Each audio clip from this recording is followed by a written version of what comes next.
ஒரு divine right theory ஒன்றை அவன் எஸ்டாப்ளிஷ் பண்ணிட்டான். அரசு ஒரு மன்னனுக்கு, ஒரு அரசாங்கம் எப்படி உரிமையாகிறது, ஒரு அரசாங்கம் எப்படி உருவாகிறது அப்படின்னா அதுக்கு வெவ்வேறு கொள்கைகள் அரசியல் அறிவியலில் சொல்வார்கள்.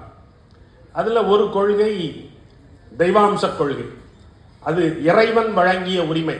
நான் மன்னனானது எப்படி, எனக்கு இந்த அரசுரிமை எப்படி வந்தது என்றால் வாரிசுரிமையினால் வரவில்லை, எனக்கு தெய்வம் தந்த இறையுரிமையினால் வந்தது அப்படின்னு சொல்ற டிவைன் ரைட் தியரியை அவன் இங்கே எடுத்து வச்சுக்கிட்டான். அப்போ இந்த 2வது அரசராகிய அந்த தர்மராஜா என்கிற ராமவர்மாவினுடைய காலத்தில் ஒரு அழுத்தம் வந்தது.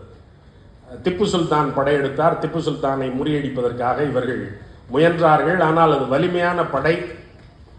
ஆகையினால் அவர்களை முறியடிப்பதற்கு அப்ப உள்ளே நுழைந்திருந்த ஆங்கிலேயர்களை துணைக்கு சேர்த்து கொண்டார்கள்.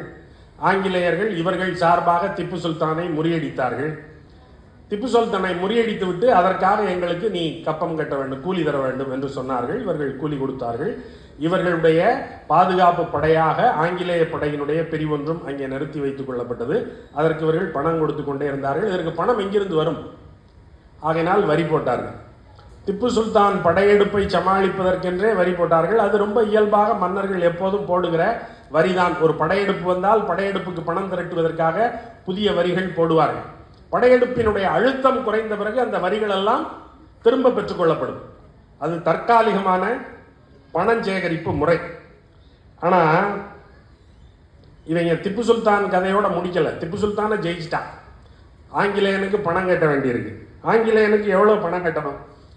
திருவிதாங்கூர் அரசாங்கத்தினுடைய வருமானம் ஆண்டுக்கு 34,000 ரூபா, 34 லட்சம் ரூபா. 34 லட்சம் ரூபாயில ஆங்கிலேயனுக்கு கட்ட வேண்டியது 8 லட்சம் ரூபா. சரி, அது போக மிச்சம் இருக்குல்ல, மிச்சத்தை வச்சு சௌரியமா அரசாங்கத்தை நடத்தலாம்ல. அது நடத்த முடியல. அரசாங்கத்தை ஏன் நடத்த முடியல அப்படின்னா, அங்க இருக்கிற மகாராஜாக்கள் எல்லாம் மகாதானங்கள் செய்கிற மகாராஜாக்கள். மகாதானம் 16 வகையான மகாதானங்கள் இருக்கின்றன. என்ன அது அப்படின்னா, ஒரு அரசன் தங்கத்தால் ஒரு பசு செய்து அந்த பசுவினுடைய யோனி துவாரத்திற்குள் நுழைந்து வெளியே வருவான். பெரிய பசு, ஒரு ஆள் உள்ள நுழைஞ்சு போயிட்டு வர்ற அளவுக்கு பெரிய பசு தங்கத்துல. அதனுடைய யோனி துவாரத்தின் வழியாக உள்ளே போய்விட்டு வெளியே வருவான். எதுக்கு இதை செய்யணும்? நான் பசுவிலிருந்து பிறந்தவன், ஆகையினால புனிதமானவன் என்று தன்னுடைய புனிதத்தை மேலேற்றுவதற்காக அப்படி ஒரு வேலையை செய்கிறார். சரி, அந்த தங்கத்தாலான பசு பிறகு என்ன ஆகும்? அதை பிராமணர்களுக்கு தானமாக கொடுத்து விடுவார்கள். ஹிரண்ய கர்ப்ப தானம் அப்படின்னு அதுக்கு பேர். பிறகு சிறிது சிறிதாக நம்ம திருமுருகன் காந்திக்கு காலையில் ஒருவர் திருவள்ளுவர் சிலையை பரிசு கொடுத்தார் இல்லையா, ஒரு திருவள்ளுவர் சிலை சின்னதாக. அது மாதிரி தங்கத்தில் பசுக்கள் செய்து ஹிரண்ய காமதேனு தானம். காமதேனுங்கிறது பசு, ஹிரண்யம்ங்கிறது பொன். பொன்னால் செய்த பசுவை தானம் செய்தல். அந்த பெரிய பசுவை துண்டு போட்டு தான் கொடுக்கணும். சின்ன பசுவை அப்படி முழு பசுவாக கொடுத்துடலாம். இது போக இவர்களுடைய வைதிக பூசைகளுக்கு வந்த அந்த வைதிகர்களுக்கு ஆளுக்கு ஒரு கழஞ்சு பொன் கொடுப்பார். ஒரு கழஞ்சு பொன் அப்படிங்கிறதுனுடைய எடை என்ன அப்படின்னா 78.65 கிராம், ஏறத்தாழ 10 பவுன் ஒரு ஆளுக்கு, ஒரு நிகழ்ச்சிக்கு. அதனுடைய இன்றைய மதிப்பு என்ன அப்படின்னா, இன்னைக்கு தேதி காலையில் தங்கம் விலை பார்த்தேன், 24 கேரட்டு 8,967 ரூபா ஒரு கிராம். 24 கேரட். 22 கேரட்டுக்கு 8,220 ரூபா. 18 கேரட்டுக்கு 6,780 ரூபா.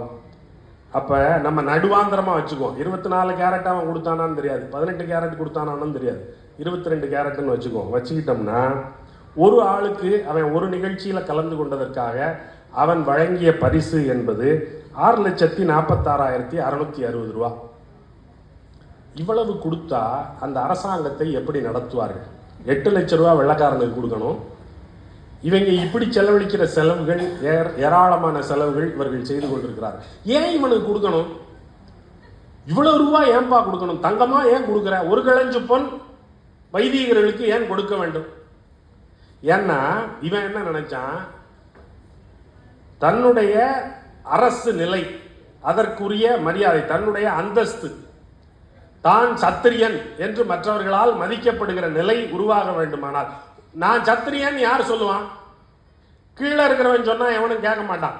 ஒரு தலித்து இன்னொருத்தனை பார்த்து அவர் சத்திரியருங்க அப்படின்னு சொன்னா, டே நீ ஏன் தலித்து, நீ ஏன் கணக்குல இல்லை, நீ அவனை சொல்றியா அப்படின்ட்டு போயிடுவான். அப்போ ஒருத்தன் சத்திரியன்னு யார் சொல்லுவான்? யார் சொல்ல முடியும்?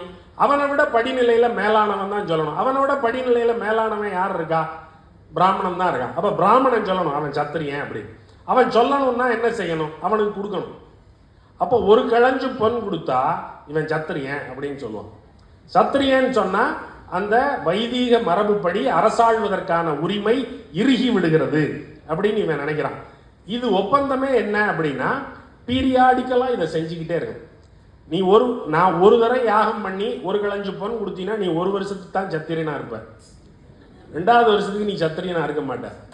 அப்ப அடுத்த வருஷமும் யாகம் நடத்து, இன்னும் ஒரு வருஷம் எக்ஸ்டென்ஷன், இன்னும் ஒரு வருஷம் எக்ஸ்டென்ஷன். அப்படி நீ சாகிறது வரைக்கும் எக்ஸ்டெண்ட் ஆகி நீ சத்திரியனா இருந்துகிட்டே இருக்கணும்னா ஒவ்வொரு கிழஞ்சு கொடுக்கணும். வருஷத்துக்கு 7 லட்சம் ரூபா. இதுக்கு மொத்தமா பிரிட்டிஷ்காரங்கிட்டே ஒப்படைச்சிட்டு நீ என்னை காப்பாத்துறா, இன்னொரு 8 லட்சம் ரூபா சேர்த்து வாங்கிக்க அப்படின்னு சொல்லி அழகா காப்பாத்திட்டு இருப்பான். அப்ப இவங்க இந்த விளங்காத வேலை செஞ்சதனுடைய விளைவா என்ன ஆச்சு? ஊட்டுப்புறை அப்படின்னு வச்சிருந்திருக்கான். ஊட்டுப்புறைங்கிறது சாப்பாடு போடுற இடம். அதை திருவிதாங்கூர் நாடு முழுக்க 42 இடங்கள்ல ஊட்டுப்புறைகள் வைத்திருந்திருக்கிறார்கள். இந்த ஊட்டுப்புறையில நல்லது தானே, எல்லாருக்கும் சோறு போடுவான் இல்லைன்னா, எல்லாருக்கும் இல்லை, பிராமணர்களுக்கு மட்டும் சோறு போடுவதற்காக 42 இடங்களில் ஊட்டுப்புறைகள் வைத்திருக்கிறார்கள். சில இடங்கள்ல சுசீந்திரம் மாதிரியான இடங்கள்ல 2 வேளை சாப்பாடு. பிராமண சாப்பாடு எப்படி போட வேண்டும்? பிராமண போஜனமும் சட்டிச்சோறும் அப்படின்னு ஆர். சிவசுப்ரமணியம் ஒரு புத்தகம் எழுதியிருக்காரு.